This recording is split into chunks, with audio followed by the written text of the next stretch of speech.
السلام علیکم ورحمۃ اللہ وبرکاتہ۔ محترم ناظرین، آج ہم بات کریں گے حضرت داؤد علیہ السلام کے متعلق کہ حضرت داؤد علیہ السلام کس نبی کے بعد پیدا ہوئے یا کس نبی سے پہلے پیدا کیے گئے اور کس قوم کے اندر حضرت داؤد علیہ السلام کو اللہ تبارک و تعالی نے پیدا فرمایا ہے۔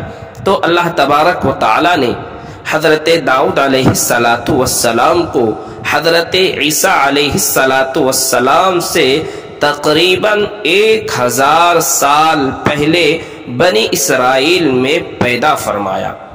آپ نے جالوت بادشاہ کو قتل کر کے بنی اسرائیل کو اس کے ظلم و ستم سے نجات دلائی۔ اللہ تبارک و تعالی نے انہیں دولت و حکومت کے ساتھ نبوت و رسالت بھی عطا فرمائی تھی۔ اسی طرح وہ بنی اسرائیل میں دعوت و تبلیغ کی خدمت بھی انجام دیتے رہے اور ان کی اجتماعی زندگی کی نگرانی کا فرض بھی پورا کرتے رہے۔ حضرت آدم علیہ السلام کے بعد اللہ تبارک و تعالی نے آپ ہی کو خلیفہ کا لقب عطا فرمایا تھا۔ اللہ تبارک و تعالی نے انہیں زبور نامی کتاب عطا فرمائی تھی۔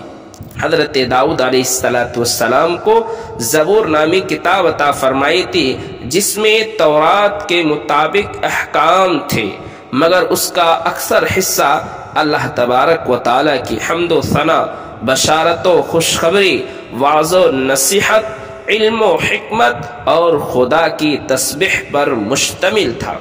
اللہ تبارک و تعالی نے حضرت داؤد علیہ السلام کو ایسی آواز عطا فرمائی تھی کہ جب زبور کی تلاوت کرتے تھے تو جنات و انسان، جنگلی جانور اور پرندے سب جھومنے لگتے تھے اور ان کے ساتھ خدا کی حمد و تسبیح میں مصروف ہو جاتے تھے۔ اللہ تبارک و تعالی نے ان کو پرندوں کی بولیاں سکھائی، لوہے کو ان کے لیے نرم کر دیا جس کی وجہ سے وہ آسانی کے ساتھ زرہ بنا لیتے تھے اور لڑائی کے موقع پر ان کو پہن کر دشمن سے اپنا بچاؤ کر لیتے تھے۔ ان کو بیچ کر اپنی روزی کا انتظام بھی کر لیا کرتے تھے۔ 40 یا 70 سال بنی اسرائیل پر کامیاب حکومت کی اور 100 سال کی عمر میں عبادت کی حالت میں ان کا انتقال ہوا اور شہر سہبون میں حضرت داؤد علیہ السلام دفن ہوئے۔